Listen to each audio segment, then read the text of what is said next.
सुनिए डॉक्टर श्याम सुंदर पराशर जी की यह अनमोल कथा। आज की इस प्रथम दिवसीय कथा के प्रथम भाग में भक्तों कथा के माध्यम से आम जनमानस को यह समझाया जा रहा है कि किस प्रकार आपके सभी कर्म आपको इस भवसागर से पार नहीं करा सकते। सिर्फ प्रभु या ईश्वर के निमित्त किए गए कर्म ही आपको इस भवसागर से पार करा सकते हैं। तो ईश्वर के निमित्त कुछ कर्म कीजिए अपने, आपका उद्धार होगा। और इस कर्म करने का सौभाग्य आपको प्राप्त हुआ है, जिसे आप इस वीडियो की डिस्क्रिप्शन पे देख सकते हैं। कुछ न कुछ पुण्य अवश्य करें भक्तों। श्री राधे। आज से आपके ग्राम सुकुलपुर दिलेरगंज में प्रारंभ होने जा रहा है। मंच पर विराजमान हमारे परम आत्मीय श्रद्धेय पूज्य आचार्य जी और इस कथा के मुख्य यजमान परीक्षित बनकर के जो विराजमान हैं सपत्नीक हमारे परम श्री शिव शंकर मिश्रा जी, और इस दिव्य भव्य व्यवस्था को सुव्यवस्थित सुसज्जित कराने वाले हमारे श्री गुल्लू मिश्रा जी,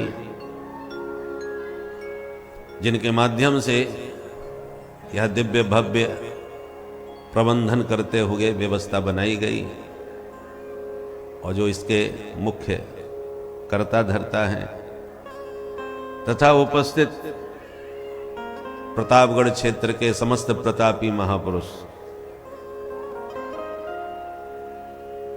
उपस्थित श्रद्धा भक्तिमती माताओं।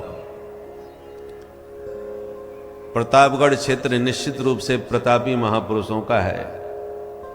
अध्यात्म जगत की दृष्टि से देखें तो, राजनीतिक दृष्टि से देखें तो सब प्रकार से प्रभावशाली और प्रतापी महापुरुषों की ये पुण्य भूमि है प्रतापगढ़ क्षेत्र। सारे विश्व में इस शताब्दी के महानतम विद्वानों में जिनकी प्रथम स्थिति आती है, ऐसे परम श्रद्धेय यति चक्र चूड़ामणि धर्म सम्राट श्री स्वामी करपात्री जी महाराज इसी पुण्य भूमि के महापुरुष थे। दास को उनके सानिध्य में 2 वर्ष तक विद्यालय में पढ़ने और उनके चरण दबाने का, उनके दर्शन का सौभाग्य प्राप्त हुआ था विद्यार्थी जीवन में, बाल्यावस्था में।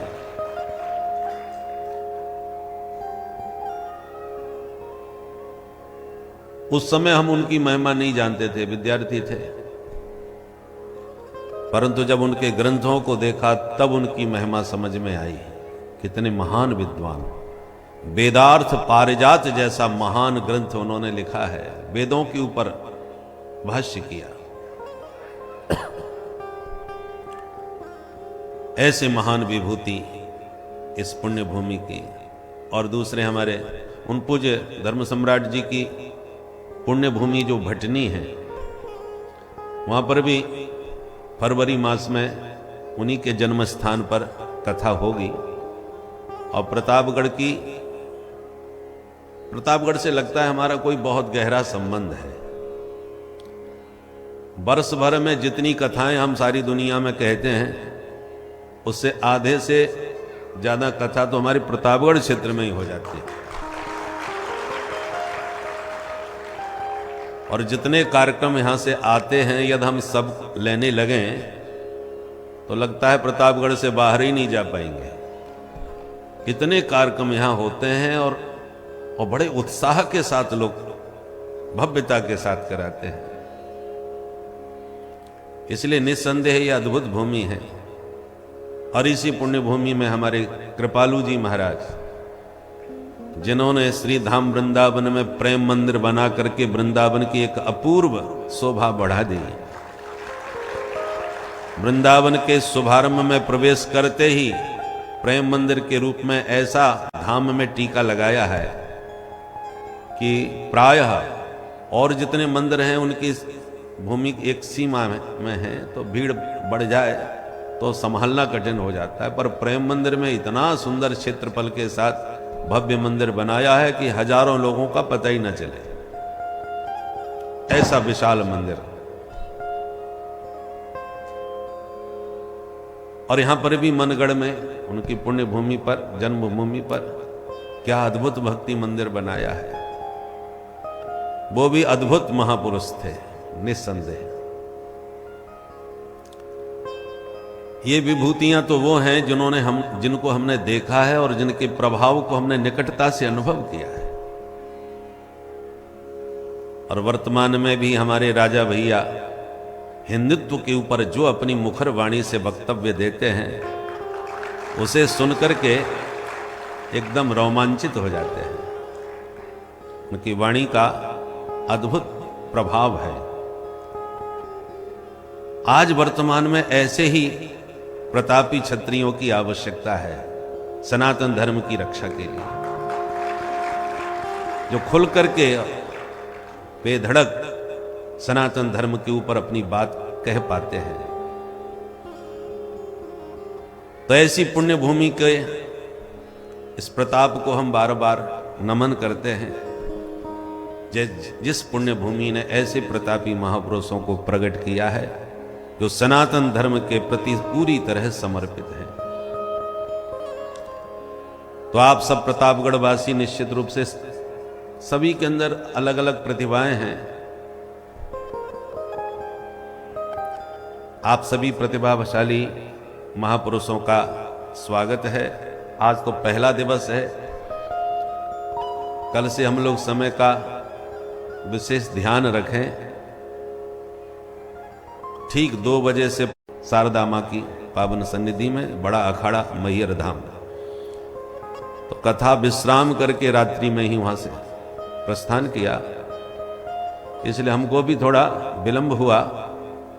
तो हम और आप श्रोता वक्ता सबको ही सावधानी समय की रखनी होगी, तभी हमको समय सीमा में अधिकाधिक आनंद उठा सकेंगे। अब आइए भगवान के श्री चरणों का स्मरण करके हम लोग श्रीमद् भागवत के महात्म्य में आज प्रवेश करेंगे। महात्म्य मतलब महत्व। श्रीमद् भागवत के श्रवण का क्या महत्व है, आज हम लोग ध्यान से सुने। बोल भागवत भगवान की जय। श्री कृष्णाय वयं नमः। हम सब मिल करके भगवान कृष्ण के पाद पद्मों में प्रणाम करते हैं। वो भगवान कृष्ण कैसे हैं? सतघन चितघन आनंद घन है, सच्चिदानंद स्वरूप हैं।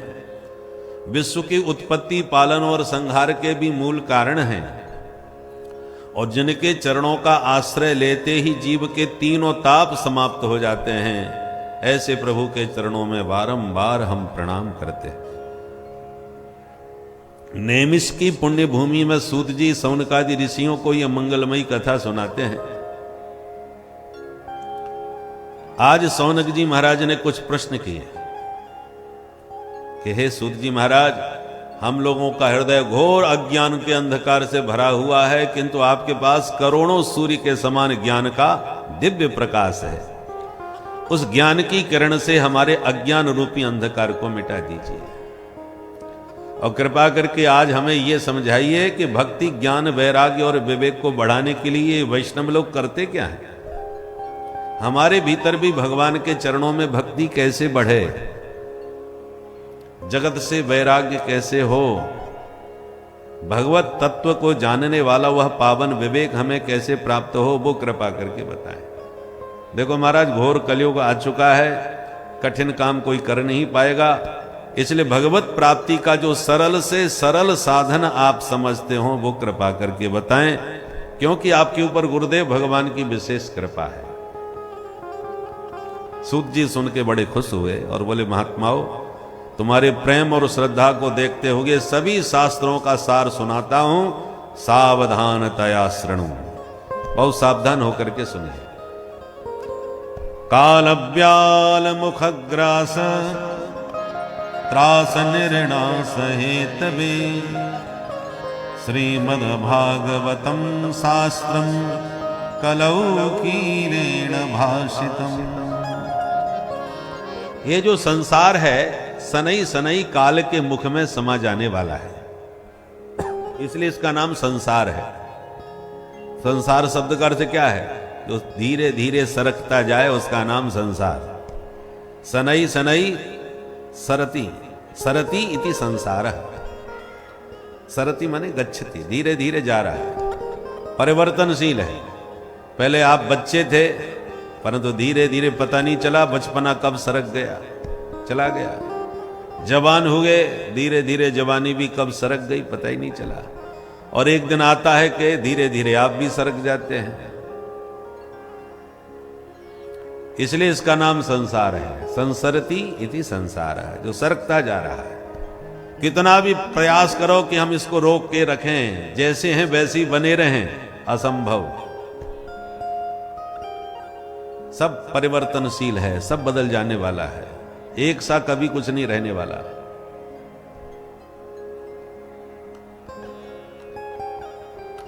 और मृत्यु के नाम से हमको बड़ा डर लगता है, और इसका नाम है मृत्युलोक। जो पैदा हुआ है जातस्य है ध्रुवम मृत्यु, जो पैदा हुआ है उसकी मृत्यु ध्रुव है, माने अटल है, सुनिश्चित है, बदल नहीं सकता उसे कोई, कितना भी प्रयास कर दो। बोलो राधे राधे। राधे राधे। एक बार देवताओं की मीटिंग हुई, ब्रह्मा विष्णु महेश आदि सारे दिग्गज जितने देवता हैं, यव कुबेर वरुण सब आए, सब अपने अपने वाहनों पर आए। तो जब भगवान नारायण गरुड़ पर बैठ करके आए तो गरुड़ को बाहर छोड़ करके मीटिंग हॉल में चले गए अंदर। तो गरुड़ ने जब देखा तो उनकी दृष्टि एक कबूतर पर पड़ी जो थर-थर कांप रहा था डर से। तो चूंकि पक्षियों के राजा हैं महाराज गरुड़, तो उन्होंने कहा, कबूतर से पूछा, भाई ऐसे तुम क्यों कांप रहे हो, क्या बात है, किससे डर है तुम्हें? कबूतर ने कहा, महाराज अभी अभी यमराज आए थे, वो भी अंदर गए हैं। और यमराज ने जब मेरी तरफ देखा, वो मृत्यु के देवता हैं, तो मुझे देख करके हंस पड़े और हंस करके भीतर गए। और जब से वो मुझे देखकर हंसे हैं, तब से ही मेरी धड़कन तेज है। मुझे लगता है कि कुछ न कुछ चक्कर है। मौत से मुझे डर लग रहा है, यमराज मुझको ही देख के क्यों हंसे, कुछ चक्कर है। गरुड़ ने कहा, बिल्कुल मत डरो, हम तुम्हारे राजा हैं, हम बचाएंगे तुम्हें, बैठो मेरे ऊपर। तो उसको बैठाया कबूतर को, और इतने बेग से उड़े, अद्भुत गति है गरुड़ की। और हजारों किलोमीटर दूर एक वृक्ष का एक छोटा सा घोंसला था, बिल, जैसे वृक्ष के भीतर भी बन जाते ना, शाखाओं के भीतर, तो उस बिल में उसको बैठा करके बोले, चिंता मत करो, मैं जाके उनसे बात करूंगा, अभी जब आएंगे बाहर मीटिंग के बाहर, तब पूछूंगा वो क्यों हंसे थे। तुम डरना बिल्कुल मत, यहां एकदम सुरक्षित हो, ठीक है। बैठा करके चले गए। अब जब मीटिंग संपन्न हुई और देवता सब बाहर आए, यमराज जब बाहर निकले तो वो कबूतर को देखने लगे, वो दिख नहीं रहा, कहां चला गया। गरुड़ ने कहा, किसे ढूंढ रहे हो? यमराज बोले, एक कबूतर बैठा था, हम उसको देख रहे हैं, वो कहां चला गया। गरुड़ ने कहा, पहले ये बताओ तुम उसको देख के हंसे क्यों? इस ढंग से देख के तुम हंसे कि वो बेचारा डर गया, घबरा गया। इसलिए पहले तुम बताओ तुम्हारी हंसी का कारण क्या था। यमराज बोले, पहले आप बताओ उस कबूतर को तुमने कहां छुपा दिया। गरुड़ ने कहा, वो तुमसे भयभीत था, इसलिए मैं उसे यहां से हजारों किलोमीटर दूर एक छोटी सी गुफा में उसे सुरक्षित करके आया हूं। और तुमसे यह पूछना चाहता हूं कि तुम हंसे क्यों थे उसको देखकर। अब यमराज और जोर से हंसने लगे। गरुड़ ने कहा बताओगे भी कारण क्या है हंसने का भाई? यमराज बोले देखो भाई, जब मैं यहां आया उस कबूतर को मैंने देखा तो मैं मृत्यु का देवता हूं, कब किसको मरना है, कहां मरना है, कैसे मरना है, मुझे सब पता है। मरने का लेखा जोखा सबका मैं अपने पास रखता हूं। और लिखते हैं विधाता माथे पर, विधाता जैसे लिख देते हैं वैसे उसको मारना हमारा काम है। तो मैंने जब उस कबूतर को देखा तो उसकी भाग्य रेखा को मैंने पढ़ा, उसके माथे का मृत्यु योग। जो जिस विषय का विशेषज्ञ होता है उसी विषय को देखता है। तो मैंने उसकी मृत्यु को जब देखा तो उसके ललाट पर जो मृत्यु योग लिखा था उससे देखकर मुझे हंसी आ गई। क्या लिखा था? बोले उस पर माथे पर लिखा था कि यहां से हजारों किलोमीटर दूर एक सर्प के द्वारा उस कबूतर की मृत्यु होगी, सर्प उसे पकड़ के खा जाएगा। तो मुझे हंसी इस बात की आई कि ये कबूतर जिंदगी भर उड़ता रहे तो भी उस स्थान पर नहीं पहुंच सकता जहां कुछ घड़ी के बाद ही इसकी मृत्यु एक सांप के द्वारा होने वाली है। तो मुझे लगा कि लगता है आज विधाता का विधान गलत सिद्ध हो जाएगा, असंभव, ये कबूतर उस मृत्यु के स्थान पर पहुंच ही नहीं सकता कितना भी उड़ता जाए। तो कुछ मुहूर्त के अंदर ये वहां पहुंच के सर्प के द्वारा जो मृत्यु का योग लिखा है इसका, ये लगता है आज सत्य होने वाला नहीं है, असंभव है। इसलिए मुझे हंसी आ गई कि आज विधाता का विधान गलत सिद्ध हो जाएगा, जबकि ऐसा आज तक हुआ नहीं। विधाता का विधान अटल होता है। परंतु जब आपने ये बात कही कि हम उसको हजारों किलोमीटर दूर छोड़ के आए हैं, तब अब हंसी आ रही हमको कि देखो विधाता का योग कितना विचित्र होता है। अब गरुड़ घबराए, तुरंत दौड़ के गए कबूतर को देखने। तो वहां जाके क्या देखा, जिसको वो छोटी सी गुफा समझाते वो सांप मुंह फाड़ के बैठा था। इस ढंग से वो लिपटा हुआ बैठा था मुंह फाड़ करके कि गरुड़ जी को जल्दी में समझ में नहीं आया और उसी के मुंह में छोड़ के आए थे।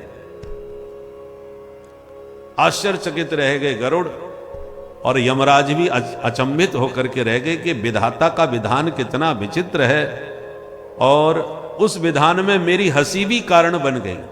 कदाचित उसे देख के मैं न हंसा होता तो न वो डरता और न आप उसे वहां पर छोड़ के आते। तो विधि का विधान कितना विचित्र है। जैसी जस भवितव्यता तैसी मिले सहाय, आप न आवे ताह पय ताय तहां ले जाए। ये मृत्यु का विचित्र योग है। तो आप कितना भी माथा लगा लो, कितना भी विवेक लगा लो, कितनी भी कोशिश कर लो, मृत्यु योग जिसका जहां जैसा है उसे कोई टाल नहीं सकता। बोल भक्तवत्सल भगवान की जय। क्योंकि इसका नाम मृत्यु लोक है। आया है सो जाएगा, राजा रंक फकीर।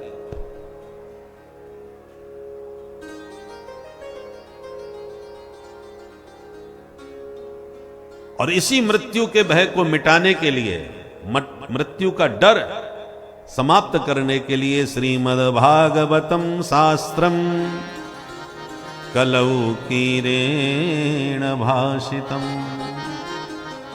इस मौत के भय को मिटाने के लिए श्रीमद् भागवत शास्त्र को भगवान सुखदेव जी ने प्रकट किया है।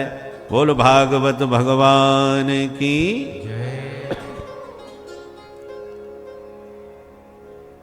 जब सुखदेव जी परीक्षित को यह भागवत सुनाने के लिए बैठे तो देवता लोग स्वर्ग का अमृत लेके आ गए और सुखदेव जी को प्रणाम करके बोले, महाराज ये पूरा अमृत परीक्षित को पिला दो, पर बदले में प्रपाश्यामो वयम सर्वे श्रीमद् भागवतामृतम।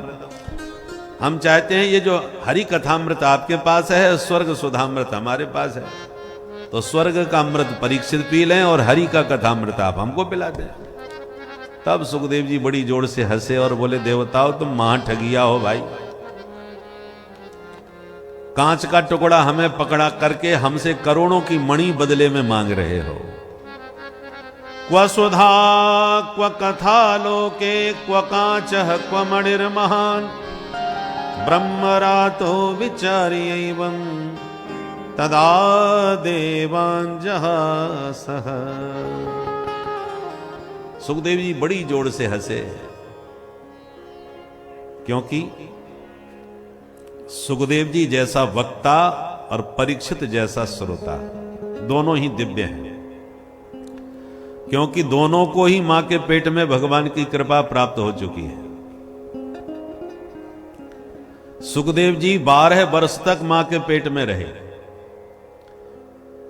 और बाहर क्यों नहीं आ रहे कि बाहर आते ही माया में लिपट जाऊंगा।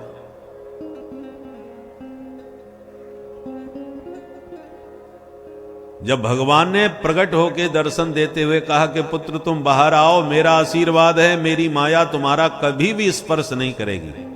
जब भगवान ने वचन दिया तब सुखदेव जी ने जन्म लिया। इसलिए जन्म से ही माया मुक्त महात्मा है, मां के गर्भ से ही माया मुक्त हो गए। ऐसे तो हैं भागवत के वक्ता सुखदेव जी।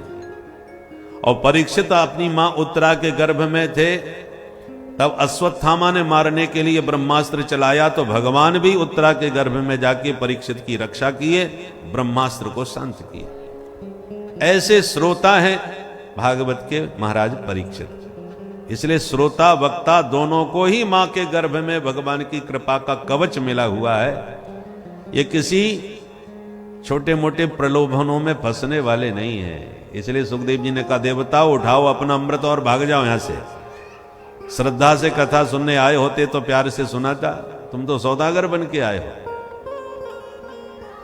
अच्छा, एक सोचने वाली बात है, यदि कथा ही सुननी थी देवताओं को तो परीक्षित के बगल में वो भी बैठ जाते, वो भी बैठ के सुन लेते। कोई प्रतिबंध तो नहीं था कि परीक्षित के आसपास कोई नहीं आ सकता। ना उस समय कोई पास लगाया था कि जो इसके हाथ में पास होगा वही आसपास बैठ पाएगा, ऐसा भी कुछ नहीं। तो फिर देवताओं को ये सौदागिरी करने की क्या जरूरत पड़ी? उसका कारण है देवताओं का अभिमान। देवता सोचते हैं कि हम देवलोक के वासी हैं, स्वर्ग के वासी हैं, और ये मनुष्य लोग मरण धर्मा है। मनुष्य का जो शरीर है वो मलमूत्र से, खून पसीना से बना हुआ है। देवताओं का शरीर बड़ा सुंदर दिव्य होता है, वहां मलमूत्र उनके शरीर में नहीं होते, दिव्य सुगंध उनके देह से निकलती है, बलिष्ठ होते हैं, और इसलिए हम देवताओं की पूजा करते हैं। तो हम इतने वीवीआईपी लोग हैं और इन साधारण मनुष्यों के बीच में बैठ के कथा सुनेंगे तो पोजीशन खराब हो जाएगी हमारी। बड़े लोगों को सबके साथ बैठना पसंद नहीं आता जल्दी, पर कथा सुनने की इच्छा बहुत जबरदस्त है। तो क्या करें, बोले कथावाचक कोई खरीद लेते हैं, इन्हीं को लेके चलेंगे, वीआईपी ढंग से स्वयं बैठ के सुनेंगे, इनके साथ सुनना कोई जरूरी थोड़ी है। इसलिए कहा कि महाराज आप हमको कथा सुनाइए, परीक्षित को अमृत पिला के हम अमर कर देते हैं, इनका झंझट खत्म। और सुखदेव जी को इसलिए नाराजगी हुई देवताओं से कि तुम तुच्छ देवता मनुष्यों के साथ बैठ के भी कथा नहीं सुन पा रहे, और दूसरी तरफ देवादिदेव महादेव शंकर हैं जो पक्षियों के साथ बैठ करके भी कागभूषुंड जी से राम कथा सुनने के लिए नीलांचल पर्वत पर बैठ जाते हैं। महादेव को पक्षियों के बीच बैठ के भी कथा सुनने में कोई संकोच नहीं, और देवताओं को मनुष्यों के साथ, ऋषियों के साथ, राजा महाराजाओं के साथ बैठने में संकोच लग रहा है। इसलिए अभक्तांस्तांस्य विज्ञाय न ददौ स कथामृतम। अभक्त हो तुम। अभक्त माने भक्त का, जो भक्त होगा वो विनम्र होगा, सरल होगा। भक्त बड़े सरल होते हैं, अपने आप को छोटा सा मानते हैं, अहंकार उनको स्पर्श भी नहीं करता, अत्यंत सरल स्वभाव के होते हैं। सरल का अर्थ क्या होता है? 3 अक्षर है, ना मात्रा ना बिंदी, कुछ नहीं, सरल। और सीधा बनना ही आजकल बड़ा कठिन है। लोग स्वभाव से इतने टेढ़े होते हैं कि उनको सीधा बनने में बड़ी कठिनाई होती है। जबकि जन्म लिए थे तब भगवान ने बिल्कुल सबको एकदम सीधा सरल बनाया था, कोई छल कपट नहीं, कोई टेढ़ापन नहीं। सभी बालक कितने सरल स्वभाव के होते हैं। बाद में हम इतने टेढ़े बनते चले जाते हैं कि बाद में सीधा बनना हमको कठिन पड़ जाता है। 3 अक्षर हैं, सरल।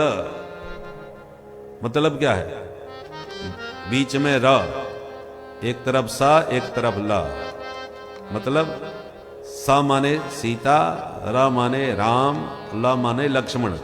राम लक्ष्मण जानकी, बीच में राम जी हैं, दाएं बाएं जानकी और लक्ष्मण है। राम बाम दिस जानकी, लखन दाहिनी ओर, दक्षिणे लक्ष्मणो यस्य वामे च जनकात्मजा। तो जिसके हृदय में राम लक्ष्मण जानकी जी वास करते हैं स्पष्ट रूप से, प्रकट रूप से, उसी का जीवन अत्यंत सरल और निश्चल हो सकता है।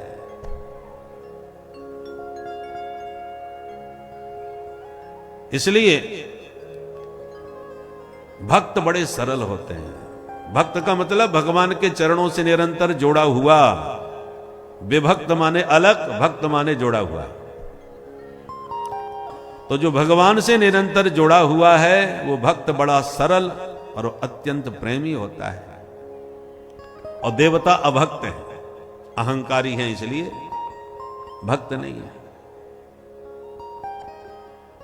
इसलिए श्रोता, और जब तक श्रोता विनम्र नहीं होगा तब तक कथा उसके हृदय में ठहरेगी नहीं। भले ही पानी बरस रहा हो, बर्तन सब भर रहे हो, पर मटका उल्टा पड़ा हो, उल्टा रखा हो, तो बरसात में भी वो सूखा का सूखा ही रहेगा, पानी नहीं भर सकता उसमें। उसको सीधा होना पड़ेगा तभी उसमें पानी भरेगा,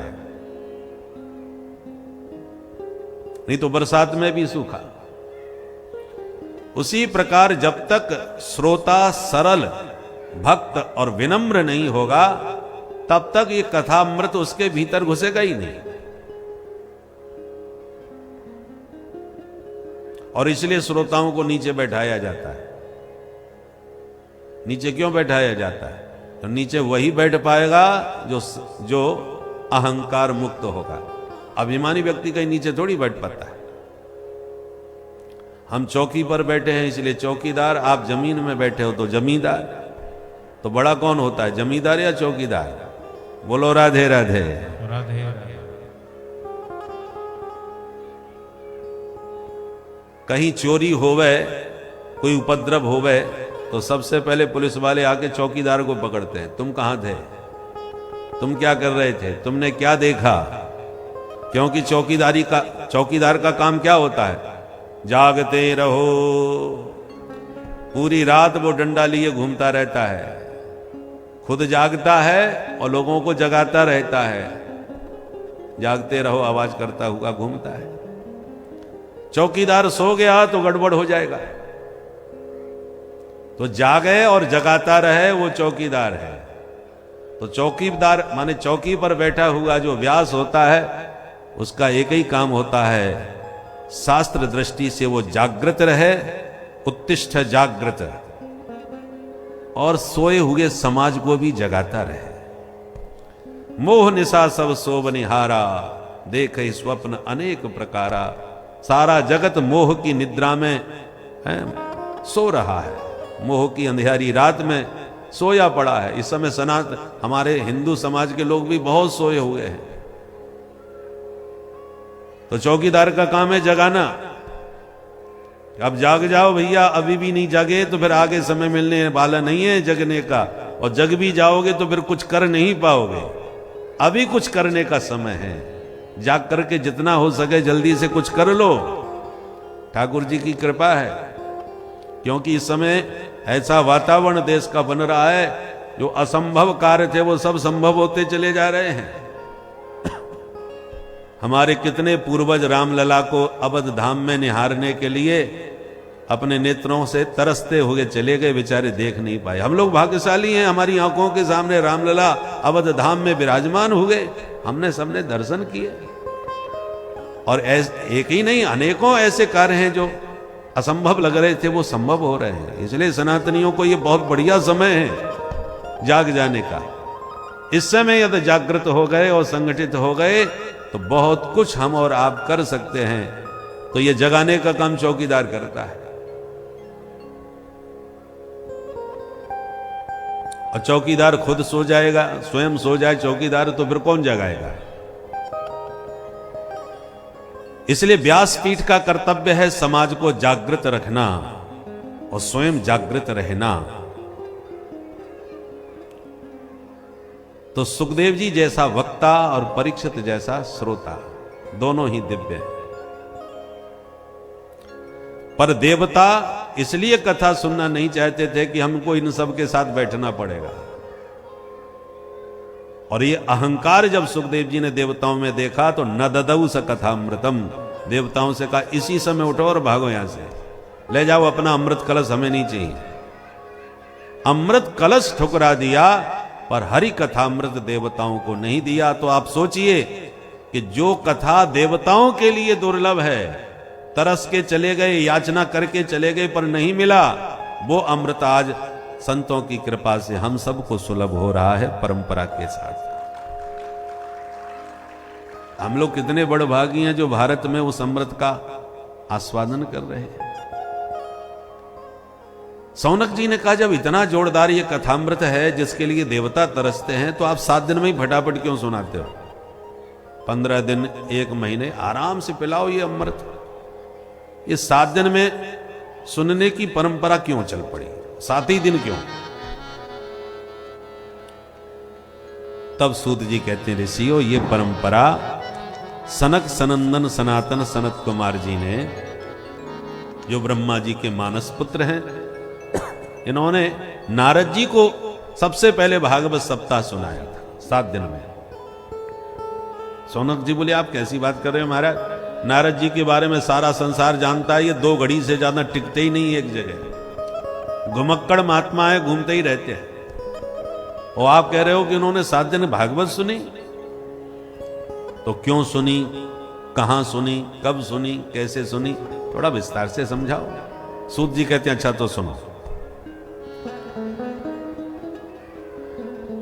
एकदा हि विशालायां चत्वार ऋषयो मलाः सत्संगार्थं समायाता दद्रसोस्तत्र नारदम्। एक समय की बात, बद्री विशाल में, बद्री नारायण धाम में सनकादिक चारों महात्मा घूम रहे थे कि अचानक उन्हें नारद जी दिखाई पड़ गए। तो तुरंत प्रसन्न होकर बोले चलो चलो आज नारद जी से कुछ सत्संग किया जाए। पर जैसे ही नारद जी के पास आए तो क्या देखा, नारद जी का चेहरा एकदम उदास, चिंता में डूबे हुए बाबा भयंकर टेंशन में दिखाई पड़े। तो चारों भाई चक्कर में पड़ गए कि सारी दुनिया का संकट और समस्या दूर करने वाले बाबा नारद आज स्वयं समस्या में ग्रसित, चिंता में डूबे, कहां जा रहे? तो चारों ने नारद जी को टोका, कथम ब्रह्मन दीन मुखः कुतश्चिंता तुरो भवान त्वरितम गम्यते कुत्र कुतश्चागमनम तव। अरे नारद जी महाराज, ये मुंह लटका के कहां भागे भागे जा रहे हो? इस समय आपका आगमन कहां से हो रहा है? आपका लटका हुआ मुंह तो ऐसे लग रहा है जैसे महान कंजूस का किसी ने धन लूट लिया हो। तुम्हारा क्या लूट गया बाबा? जो धन लूट लिया जाता है साधु ऐसे धन से हाथ भी नहीं लगाते, पर संतों के पास जो पूंजी होती है उसे दुनिया में कोई लूट नहीं सकता। संतों की असली पूंजी क्या है? हमारे ब्रजवासी ब्रज बीथियों में गाते गाते, झूमते हुए, नाचते हुए एक ही शब्द कहते हैं। ब्रजवासियों का धन क्या है? हमारो धन राधा श्री राधा श्री राधा, हमारो धन राधा श्री राधा श्री राधा, परम धन राधा श्री राधा श्री राधा।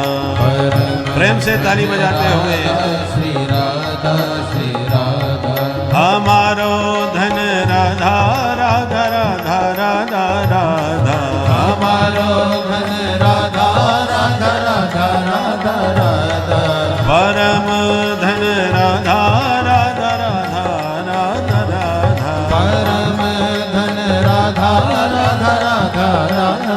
श्री राधे हमारो धन राधा श्री राधा श्री राधा, हमारो धन राधा श्री राधा श्री राधा, ओ परम धन राधा श्री राधा श्री राधा, परम धन धन राधा श्री राधा श्री। संसार में मानव का सबसे बड़ा जो धन है वह भगवान नाम संकीर्तन है।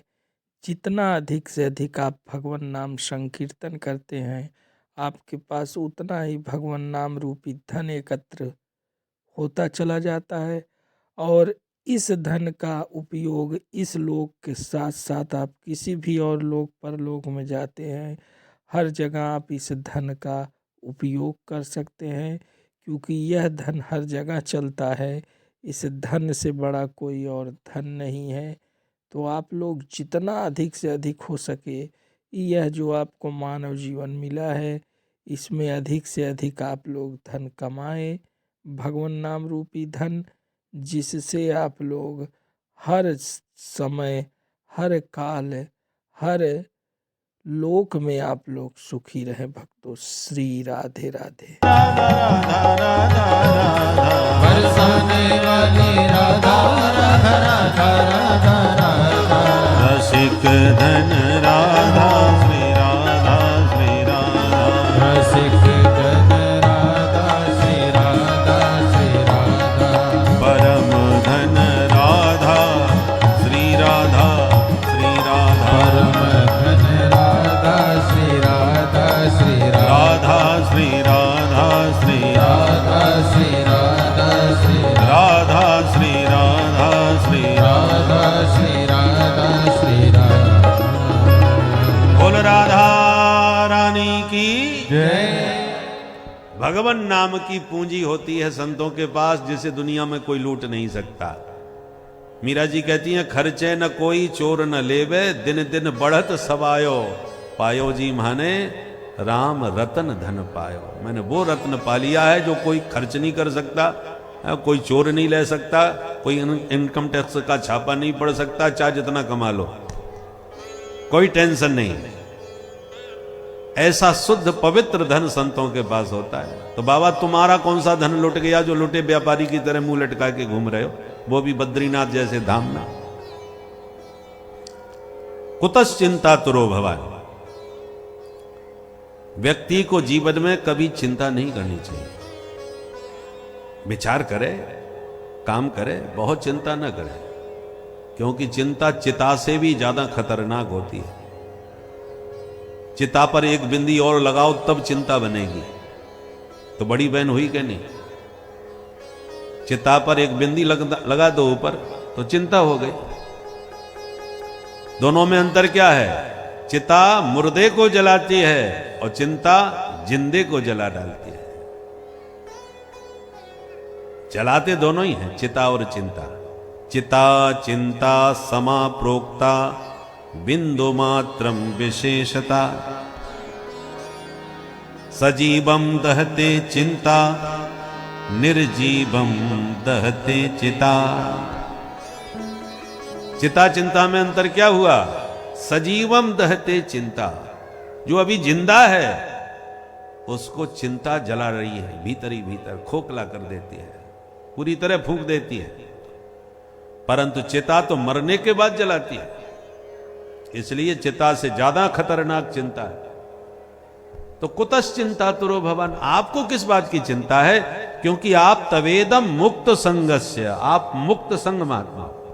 विवाह किया नहीं, बच्चे हैं नहीं, और महात्मा भी बन गए तो कोई झोंपड़ी नहीं। क्योंकि बहुत से मठ मंदिर वाले जो महात्मा होते हैं उनको चिंता करनी पड़ती है, आश्रम कैसे चलेगा, मठ कैसे चलेगा।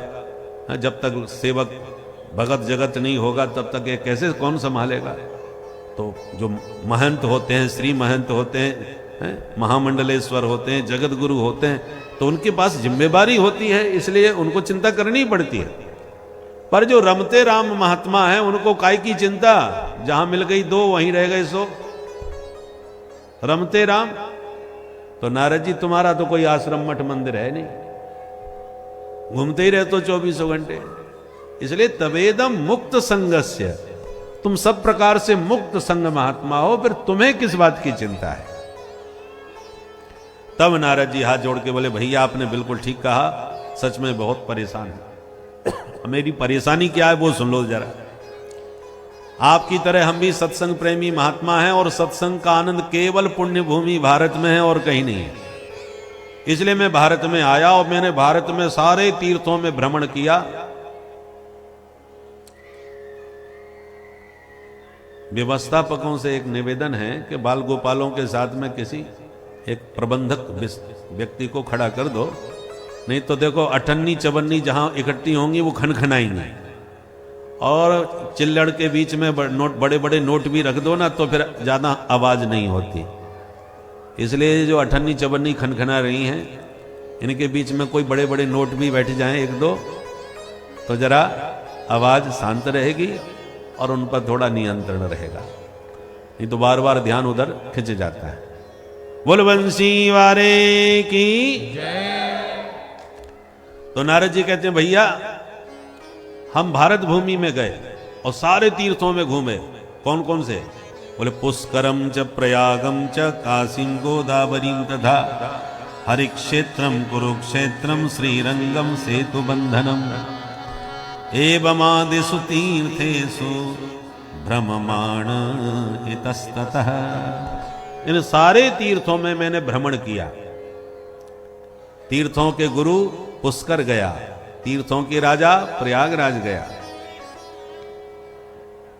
कुरुक्षेत्र आदि गया, दक्षिण में रामेश्वरम गया, श्रीरंगम गया, काशी गया। जितने भी प्रसिद्ध तीर्थ हैं भारत के मैंने कोई नहीं छोड़ा। पर चित्त को चैन कहीं नहीं मिला, सत्संग का आनंद कहीं नहीं मिला। मैंने संतों को खोजा कि संतों के बीच बैठ के शांति मिले, तो संत तो मिले पर पाखंड निरता संत। हमने देखा संतों में भी पाखंड बढ़ता चला जा रहा है। पाखंड का अर्थ क्या होता है? पापस्य खंड, जो पाप का ही एक खंड है उसका नाम पाखंड। अथवा पालन करने योग्य धर्म का जो खंडन करने लगे उसका नाम पाखंड। पा शब्देन त्रयी धर्म, पाक अर्थ होता है धर्म का पालन करना, वेद विहित धर्माचरण करना, ये पाक अर्थ है। और जो वेद विहित धर्म का पालन करना चाहिए उसी का जो खंडन करने लग जाए उसका नाम है पाखंड। पालने योग्य धर्म का जो खंडन करे। ब्रह्म मुहूर्त में जगो, स्नान करो, संध्या वंदन करो, भगवान की आराधना करो, ये सब वेद विहित धर्माचरण है। और इसी का जो खंडन करने लगे, नहाने धोने से क्या होगा? तन को रगड़ के चमकाने से कुछ नहीं, मन साफ होना चाहिए। ये राम राम जपने से क्या होगा? इस प्रकार से जो धर्म का पालन करना चाहिए उसी का खंडन करने लग जाए। हमारे गुरुजी तो कई कई महीनों तक नहीं नहाते, अवधूत हैं, पड़े रहते हैं। अरे तो वो कोई आदर्श थोड़ी हो गया कि वो नहीं नहाते तो आप भी मत नहाओ। महापुरुषों की स्थिति बहुत ऊंची होती है, उस स्थिति में पहुंचना आपके बस की बात नहीं है। पहुंच जाओ तब तुम भी वैसे हो जाना, परंतु आप प्रथम कक्षा के छात्र और तुम एमए वालों की होड़ करोगे, कैसे चलेगा? इसलिए शास्त्रानुसार चलो। शास्त्रों ने जो आदेश दिया, पहले सीढ़ी पर कदम रख करके छत पर जाया जाता है नसैनी से, और भले ही आपने एक कदम छत पर रख भी दिया हो तब भी नसैनी की उपेक्षा मत करो कि अब नसैनी की जरूरत नहीं है, ले जाओ, हमारा तो कदम छत पर पहुंच गया। उसी वक्त उसने तुरंत खींच ली तो धम्म से नीचे गिर पड़ोगे। इसलिए नसैनी को मत छोड़ो, तुम तो उसको पकड़ के चढ़ते जाओ।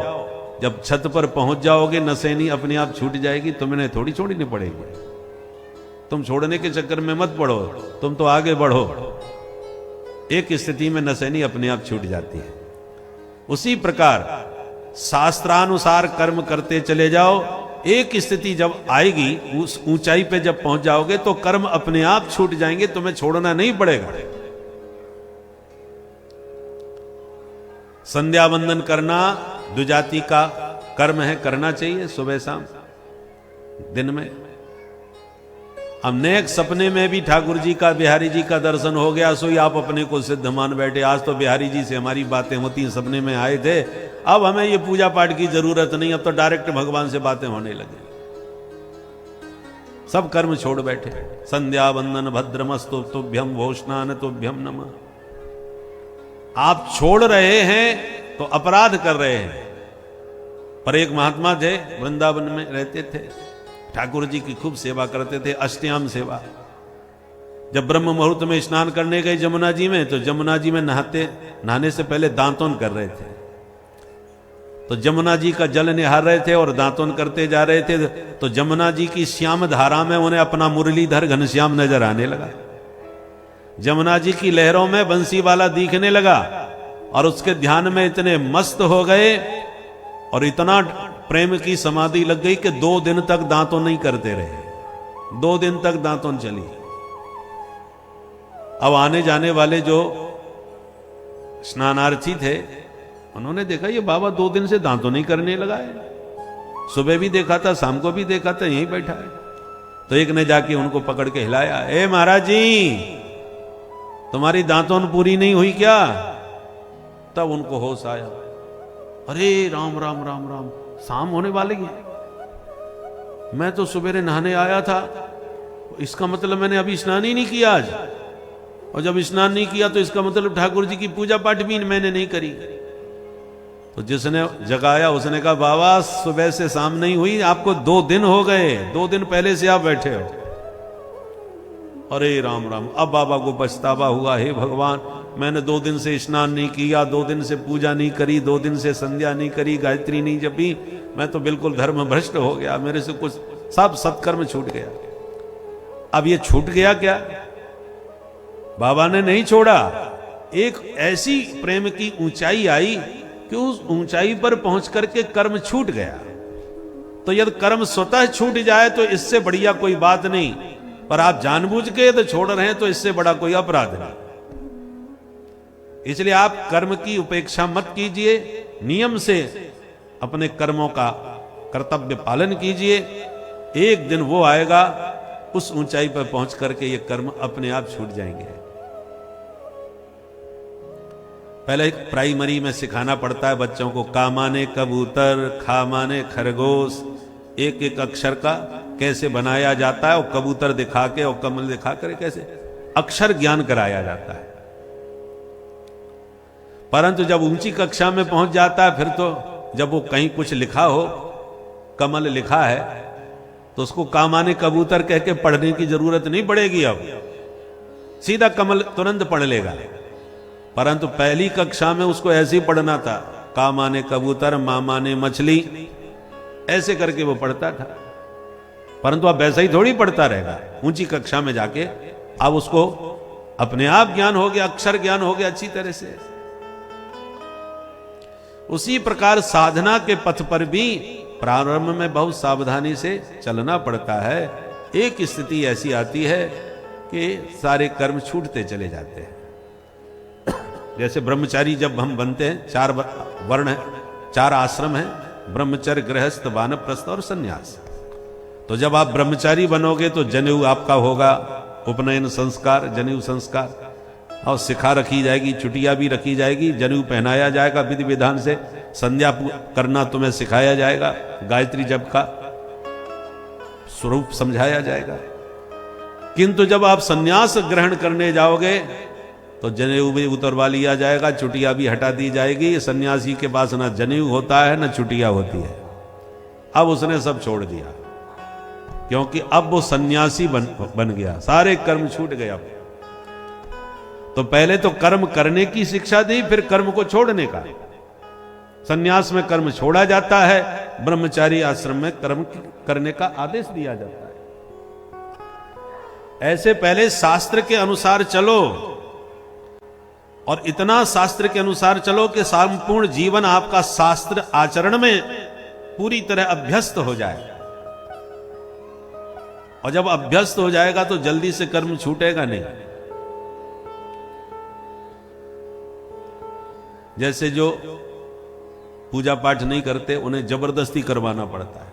अरे तुम ब्राह्मण शरीर प्राप्त किए हो, क्षत्रिय बने हो, वैश्य बने हो, भगवान ने सब आपको बनाया है, द्विज बनाया है, तो जनेऊ संस्कार होना चाहिए, चुटिया धारण करना चाहिए, और पूजा पाठ करना चाहिए, जबरदस्ती कराना पड़ता है।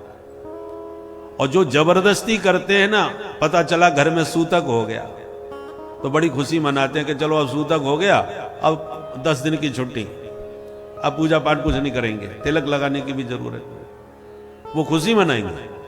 और जो नियम से कई वर्षों से करते जा रहे हैं निष्ठा के साथ, और उनके जीवन में जब सूतक लगता है तो परेशान हो जाते हैं कि भगवान न पूजा कर पा रहे हैं, न पाठ कर पा रहे हैं, न मंदिर जा पा रहे हैं, हमारा तो सब काम छूट गया। उनको पश्चाताप होगा। पश्चाताप कब होगा? जब कर्म में आपकी निष्ठा होगी। और छोड़ने में आनंद कब आता है? जब कर्म में कोई श्रद्धा ही ना हो, जबरदस्ती करना पड़ रहा है। प्यार से बोलो जय श्री राधे। जय श्री राधे। इसलिए पाखंड किसे कहते हैं? जो पालन करने योग्य धर्म का खंडन करे, या पालन करने योग्य धर्म का जो उपेक्षा करे, वो पाखंडी है।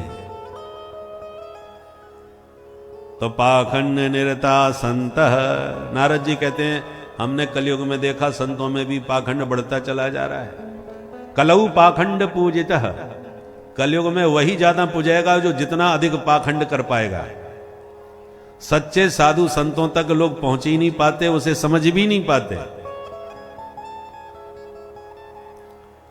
हमने सोचा चलो छोड़ो संतों को, गृहस्थों को देखा तो गृहस्थों के यहां भी बड़ा गड़बड़ घोटाला चल रहा है। नई बहू का पूरा चलावा चलता है, और सलाह लेने के लिए ससुराल से साले साहब बुलाए जाते हैं। मैया बाप से कोई सलाह नहीं लेता। श्याल को बुद्धिदायक, साले साहब बुद्धि के दाता होते हैं, वो परामर्श जो देते हैं वही होता है। और बेटा बेटियों के विवाह का जो संबंध है, वो संबंध नहीं होता, सौदा होता है, जहां जितने में पट जाए। पहले लोग गाय बैलों की जो हाट लगाते थे तो बैलों को खूब चराते थे, और मस्त बैल जब हो जाते थे उनका बढ़िया मूल्य मिलता था हाट में कि भाई गजब का बैल है, इतने में तो बिचेगा। ऐसे आजकल बेटा बेटियों को पढ़ा लिखा करके और फिर सौदा करते हैं कि महाराज डॉक्टर बन गया है, इंजीनियर बन गया है, या अमुक उसमें पद पर पहुंच गया है, कम से कम इतना तो आपको देना पड़ेगा। तो आप संबंध कर रहे हो कि उसका सौदा लगा रहे हो?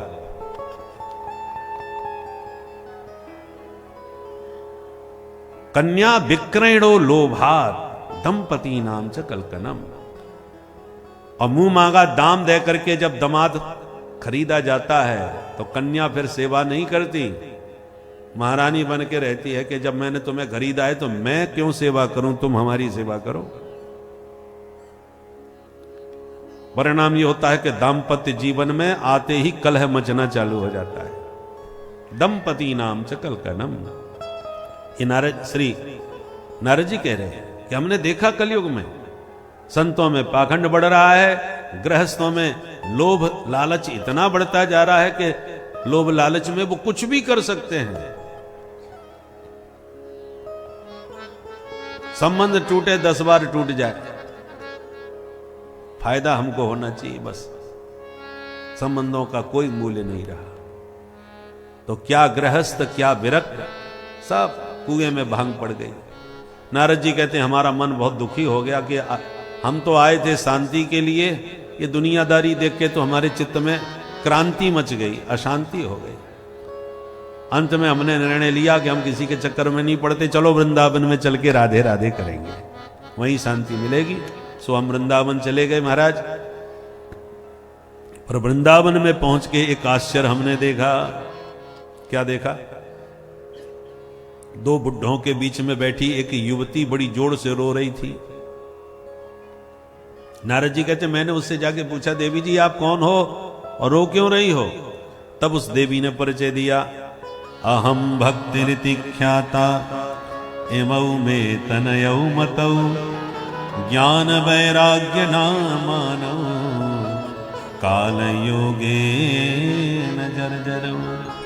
महाराज मेरा नाम है भक्ति देवी, ये दोनों बुढ़े मेरे बच्चे हैं, एक का नाम ज्ञान दूसरे का नाम वैराग्य। अब नारद जी आंख फाड़ के देखे, हे भगवान 20 वर्ष की मैया और 90 साल के बेटा हमने पहली बार देखे।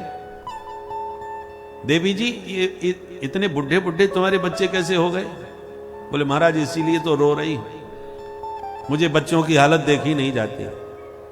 मैं दक्षिण में पैदा हुई, कर्नाटक में बड़ी भई, महाराष्ट्र में पली, पर कई पाखंडियों के क्षेत्रों में बहुत दुखी होके भगी, पर वृंदावन में आती मैं तो एकदम जवान हो गई और बच्चे मेरे दोनों बुढ़े हो गए। अब मेरे बच्चे स्वस्थ नहीं हुए तो इदम स्थानम परित्यज्य विदेशम गम्यते मया, इस भूमि को भी छोड़ के मैं कहीं विदेश भाग जाऊंगा। नारद जी हाथ जोड़ के बोले देवी बिल्कुल दुखी मत हो, हमने सारी बात समझ ली। देखो देवी, इस समय कलयुग आ चुका है, धीरे धीरे जो थोड़े बहुत शुभ कर्म दिख रहे हैं ये भी विलुप्त होते चले जाएंगे कलयुग के प्रभाव से। अभी तो बहुत कुछ शेष है, बहुत कुछ अच्छा है, और कलयुग ज्यों ज्यों प्रबल होता जाएगा ये सब धीरे धीरे विलुप्त होते चले जाएंगे। वर्षे वर्षे क्रमात् जाता मंगलम नापि दृश्यते। पर देवी आप दुखी मत होना, मैं नारद आज आपको वचन देता हूं, तदानाहम हरेर दासो तु लोके त्वाम न प्रवर्तये। इस लोक में तुम्हें जन जन में मैंने स्थापित नहीं करा दिया तो मैं हरि का दास न कहलाऊं। सुन करके भक्ति मैया बड़ी गदगद हो गई, प्रसन्न हो गई। नारद जी आप सच में भक्तों में शिरोमणि हैं, आपकी सदा जय हो, सदा जय हो, स्तुति करने लगे। जयति जगति मायां यस्य कायाधवस्ते, जयति जगति माया यस्य कायाधवस्ते। वचन रचन में कम केवलम चाकलैया, वचन रचन में कम केवलम चाकलैया। ध्रुव पदमपि यातो यत्कृपातो ध्रुवोऽयं, ध्रुव पदमपि यातो यत्कृपातो ध्रुवोऽयं। सकल कुशल पात्रं ब्रह्मपुत्रं नतास्मि, सकल कुशल पात्रं ब्रह्मपुत्रं नतास्मि, ब्रह्मपुत्रं नतास्मि, ब्रह्मपुत्रं नतास्मि। जयति जगति मायां, जयति जगति माया, जयति जगति माया। हे देवर्षि जय हो, आपकी सदा जय हो। आपने कयाधु पुत्र प्रहलाद पर कृपा करी तो प्रहलाद जी भक्तों में शिरोमणि हो गए। आपने ध्रुव जी के ऊपर कृपा करी तो ध्रुव जी को ध्रुव तारा बना दिए। तो जैसे ध्रुव प्रहलाद पर कृपा करी बाबा आपने, ऐसी मेरे इन बच्चों पर भी कृपा कर दीजिए। नारद जी बोले वृथा खेदय से बाले अहो चिंता तुरा कथम। देवी आप व्यर्थ में इतनी परेशान दुखी हो रही हो। श्री कृष्ण चरणाम भोजम स्मर दुखम गमिष्यति। चिंता छोड़ करके भगवान के चरणों का चिंतन करना चालू कर दो, दुखम गमिष्यति, सारा दुख चला जाएगा, सारा कष्ट दूर हो जाएगा। हरि स्मृति ही सर्व विपद विमोक्षणम। ठाकुर जी बिहारी जी के चरण मंगल करण। ठाकुर जी के चरणों का चिंतन करो, सब प्रकार से मंगल ही होगा, क्योंकि भगवान मंगल रूप हैं। मंगलम भगवान विष्णु मंगलम गरुड़ध्वज मंगलम पुंडरीकाक्ष मंगलायतनम हरि। इसलिए चिंता छोड़ो, आओ सब मिलके भगवान के चरणों का चिंतन करते हैं। ब्रज के नंद लाला श्री राधा जू के सांवरिया,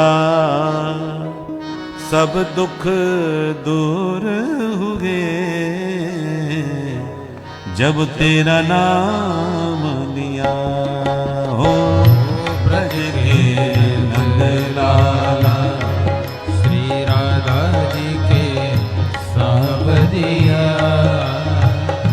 सब दुख दूर हुए। प्रेम से ताली बजाते हुए गाइए। हो सब दुख दूर हुए जब तेरा नाम लिया। हो सब दुख दूर हुए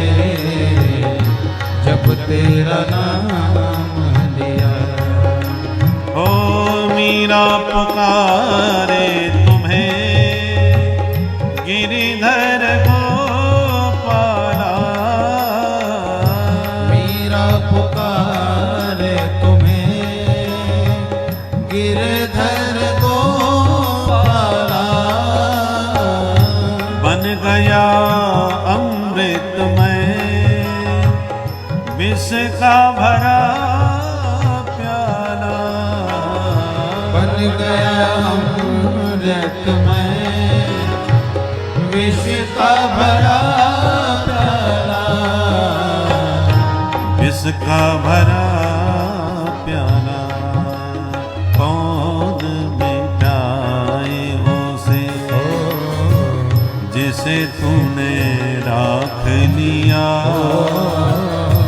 सब दुख दूर होंगे जब तेरा नाम लिया।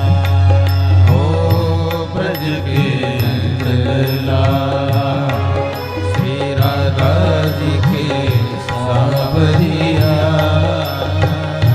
सब दुख दूर हुए जब तेरा नाम। श्री राधे।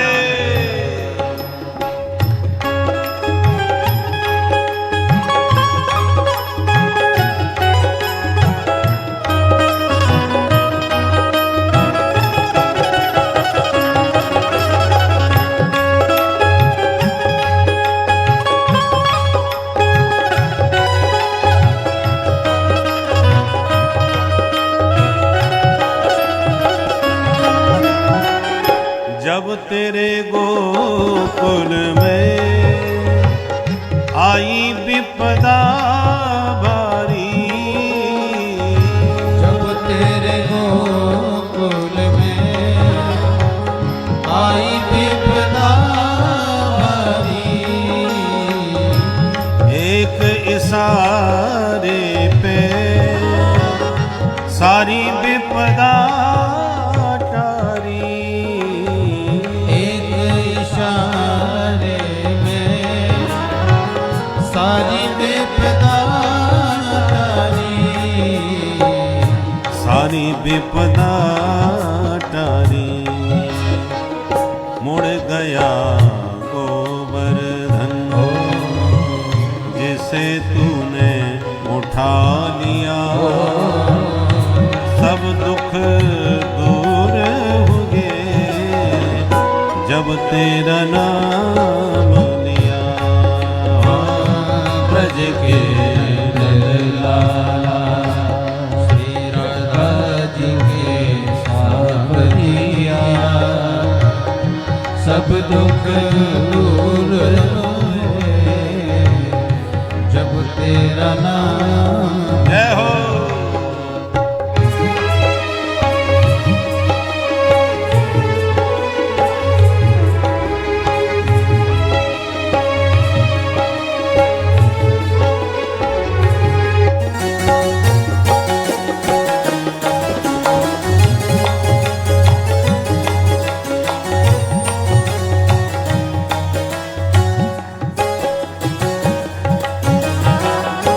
नैनों में श्याम बसे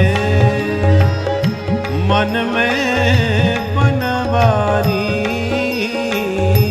नैनों में श्याम बसे मन में बनवारी। सुध बिसराए गई मुरली की धुन प्यारी। सुध बिसराए गई मुरली की धुन प्यारी। बंसी की धुन प्यारी मेरे मन मंदिर में। रास रचाओ रसिया सब दुख दूर होंगे जब तेरा नाम लिया। ओ ब्रज के लाला श्री राधा जी के सावरिया। सब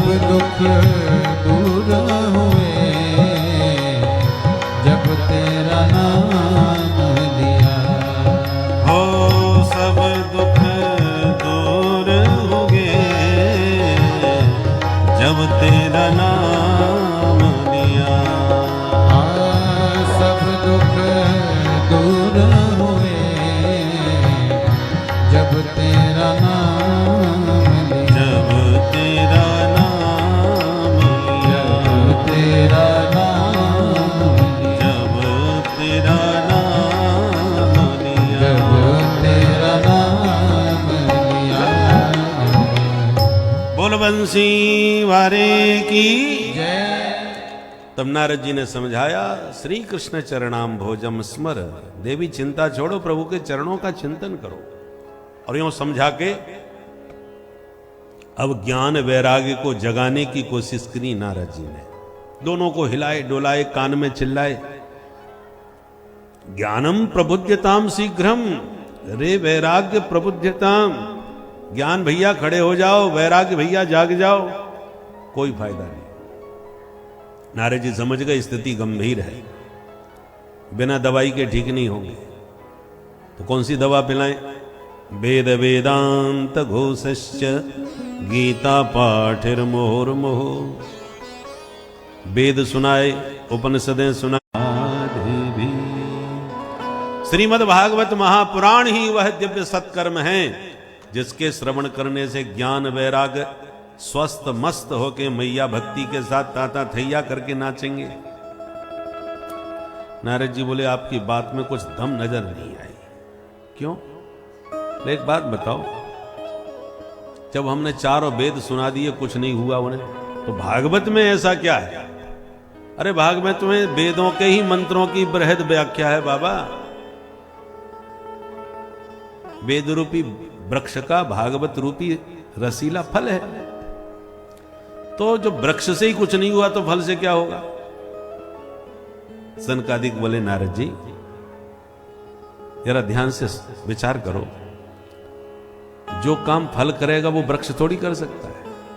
हम और आप फल खाते हैं, वृक्ष को नहीं चबाते, जबकि वृक्ष से ही फल निकलता है। पर हमें तो रस फल से ही मिलता है ना, वृक्ष से कहां मिलता है? वेद वृक्ष है, भागवत उसका रसीला फल है। वेद दूध है तो भागवत उसका निकला हुआ घी है। वेद यदि गन्ना का रस है तो भागवत उसकी बनी हुई शक्कर है। ऐसे कई उदाहरणों से समझाया। तब नारद जी का संदेह दूर हुआ और बोले, भैया आज हम समझ गए, जब जीव का अनंत जन्मों का भाग्योदय होता है तब आप जैसे संतों का सत्संग प्राप्त होता है। संत क्या है? मेघ हैं। और सत्संग शास्त्र क्या है? समुद्र है। शास्त्र हमारे समुद्र हैं। समुद्र में पानी बहुत होता है, पर आप उस पानी से प्यास नहीं बुझा सकते। समुद्र के किनारे जाके आप पानी पीना चाहो, नहीं पी पाओगे। पर उसी समुद्र के जल को मेघ भर के जब लाएंगे और आकाश में बरसाएंगे, तब आप उस पानी को पी सकते हो। बरसात का जल स्वादिष्ट हो जाता है। ऐसी वेद पुराण उदधि घन साधु। वेद पुराण समुद्र हैं, साधु घन हैं। शास्त्रों के ही वचनों को संत अच्छी तरह समझते हैं, विवेक बुद्धि के साथ, फिर सत्संग के माध्यम से उसे परोसते हैं। तो सत्संग में सुनी हुई बात तत्काल समझ में आती है, पढ़ने में बहुतों की बुद्धि गड़बड़ा जाती है। गीता प्रेस में आजकल सभी ग्रंथों का हिंदी अनुवाद हो गया है। पहले जो ग्रंथ थे वो सब संस्कृत में थे और संस्कृत में ही उसकी व्याख्या है। हमारे पास श्रीमद् भागवत के 23 खंड हैं। 23 खंडों में एक भागवत, और उसमें जितने आचार्यों ने टीकाएं की हैं एक एक श्लोक के ऊपर, वो सब संस्कृत में ही टीकाएं, इसलिए 23 खंडों में भागवत। अब जो संस्कृतज्ञ होगा वही उसको समझ पाएगा, पढ़ पाएगा। तो हम लोग अपने मन से थोड़ी कहते हैं, वो आचार्यों ने जो संस्कृत में व्याख्या श्लोकों की है, उसी व्याख्या के आधार पर प्रवचन करते हैं, बोलते हैं, आपको परोसते हैं। पर अंतर इतना है कि संस्कृत में पढ़ के आते हैं और हिंदी में आपको परोस देते हैं। अब गीता प्रेस ने व्याख्या तो नहीं करी, सीधी सीधी शब्दानुवाद कर दिया है। शंका समाधान तो बहुत विस्तार से नहीं किया सबका। तो अब जो सीधी सीधी हिंदी पढ़ लेते हैं उनकी बुद्धि गड़बड़ा जाती है। भगवान ने ऐसा क्यों किया, भगवान ने वैसा किया। देखो हमने देवी भागवत में ऐसा पढ़ा, शिव पुराण में ये पढ़ा, भागवत में ये पढ़ा। तो पढ़ते पढ़ते विचारों की बुद्धि बहुतों की गड़बड़ा जाती है, क्योंकि विवेक है नहीं, श्रद्धा है नहीं, आचार्यों के सानिध्य में कभी स्वाध्याय किया नहीं, तो मनमुखी ढंग से उसके अर्थ करके बुद्धि गड़बड़ा जाती है। देखो भाई, मेडिकल में हर दवा उपयोगी है, रोगों को ठीक करने के लिए ही रखी गई है। और तुम कोई बीमारी तुम्हें हो जाए और डायरेक्ट जाके मनगढ़ंत कोई भी दवा उठा के खा जाओ, और फिर जब रिएक्शन हो तो आप करो बताओ हमने तो मेडिकल से डायरेक्ट लेकर के दवा खाई थी, फिर भी हमारी बीमारी ठीक तो नहीं हो, बढ़ और गई। आज की इस कथा में आप लोगों ने सुना कि किस प्रकार भक्ति महारानी के दो पुत्र ज्ञान और वैराग्य, जो कि इस कलिकाल में एकदम कमजोर, दीनहीन, क्षीण हो गए थे, हर वेद शास्त्र उनको सुनाया गया पर उनके ऊपर इसका प्रभाव न पड़ा। किंतु जैसे ही भगवान की कथाएं सुनाई गई तो भगवान की कथा सुनना भी एक प्रकार की भक्ति है। और जब ज्ञान वैराग्य का संबंध ईश्वरीय सत्ता से जुड़ा, तत्पश्चात उसके उद्धार, उनके शोक का नाश हुआ, क्योंकि भगवान नाम ही जो है यह हर प्रकार के इस कलिकाल के शोक का कारण है। और जिस दिन आप लोग इस भगवान कीर्तन में रम जाएंगे, हर कष्ट आपके स्वतः ही दूर हो जाएंगे भक्तों। तो भक्ति में अपने मन को भक्तों लगाए रहे। श्री राधे राधे। और देखो रामचरितमानस में भी लिखा हो, ये सोई जो राम रच राखा, को कर तर्क बढ़ावे शाखा, राम कीन चाहे सोई होई, करे अन्यथा अस नहीं कोई। अब ये सूत्र पकड़ लिए, बैरागी की बातें। अरे भाई सभी वर्णाश्रम धर्म की बातें इसमें कही हैं, पर किसको कौन सी दवा सूट करती है ये तो कोई सदगुरु वैद्य बताएगा। सन्यास धर्म की बात आपने पकड़ ली और अवधूतों की तरह ऐसी पड़े रहे, अजगर करे ना चाकरी, अजगर की तरह पड़े रहे, भगवान सब करेंगे। हो ये सोई जो राम रच राखा, भगवान ने जो रच दिया है वही होगा। तो बताओ बिटियाओं का विवाह कैसे होगा, खर्चा पानी घर का कैसे चलेगा? तुम तो अजगर की तरह पड़े हो, सब गड़बड़ा जाएगा कि नहीं? तुम गृहस्थ हो तो गृहस्थ जीवन में तुम्हारा स्वरूप कैसा होना चाहिए, सदगुरु वैद्य शास्त्र के अनुसार तुम्हें समझाएंगे। इसलिए अल्पज्ञ व्यक्ति जब शास्त्र को लेता है हाथ में तो शास्त्र भी कांपने लगते हैं। ये मूर्ख हमारे शब्दों का कोई उल्टा सीधा अर्थ न कर दे। विभेद्यल्प श्रुताद वेदो मामयम प्रहरश्यति। जैसे आपका ऑपरेशन होने वाला हो और डॉक्टर साहब आते ही कहें भैया आराम से लेटे रहना, मैं भी आज जिंदगी में पहली बार ऑपरेशन करूंगा,